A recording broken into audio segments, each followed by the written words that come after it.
is we don't like national debt at $19,965 billion. So 20 trillion around the corner. We just hit 20,000 yesterday in the Dow Jones or whatever day before, Dow Jones Industrial Average. So my question to you is simple, okay? Is there any way that any president is going to avoid a debt bomb? No, the debt bomb is going to explode. But what we've been doing with the debt bomb to diffuse it is the Federal Reserve has kept interest rates practically at zero, so at least we can afford to service the debt. Repaying it is completely impossible, but at least we can service it when interest rates are at rock bottom. But that's already changing. Interest rates are going up, inflation is going up, and so creditors are going to demand a higher premium to hold our paper, and we are headed off the edge of a cliff. And I think that the Fed is going to try to inflate its way out of this problem, but it's going to inflate its way into a bigger one. All right, now let's take things one step at a time, okay? There was a time where infrastructure under previous administrations was a tough one, okay?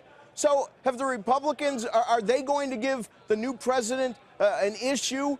Is there a difference between infrastructure spending with this administration versus others, or is it all pretty much the same in your mind?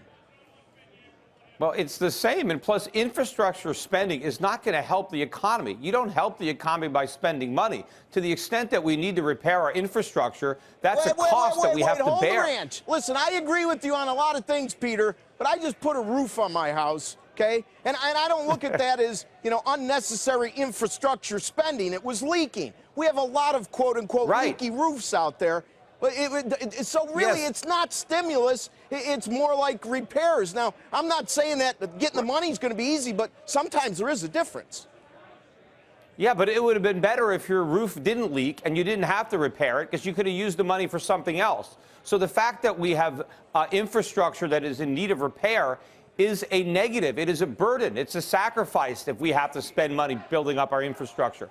The fact that it creates jobs, that's not a good thing because we're diverting resources that we might otherwise have been able to use more productively to make necessary repairs to our infrastructure. But the other problem is we're broke. We can't afford to repair our infrastructure. That is the problem. And if we're going to divert resources to building our infrastructure, what are we not going to do, right? What are Americans going to stop spending money on so we can free up the resources to make these repairs? Well, sometimes, Peter, don't you have to step out of the box a little bit, though? I'll give you a notion. We have trillions of dollars overseas that this president said he's going to allow businesses to repatriate. You ever hear of Build America bonds? So why doesn't he say, listen, you can repatriate it, but in order to do that, you have to play this little game of bond covenants. You have to participate in a Build America bond scenario where the covenants give you a bit less interest rates, and for that, you'll be allowed to bring this money back at a very low or maybe negligible tax rate. Your final comment. Can't we get creative? Is there no answer here? Well, I hate to micromanage it. And of course, you know, they don't have to bring the money back. They can leave where it is and pay no taxes on it. And so if we try to be, you know, too funny about all these requirements, they don't have to bring the money back at all, right? Because they got a zero tax rate where they are right now.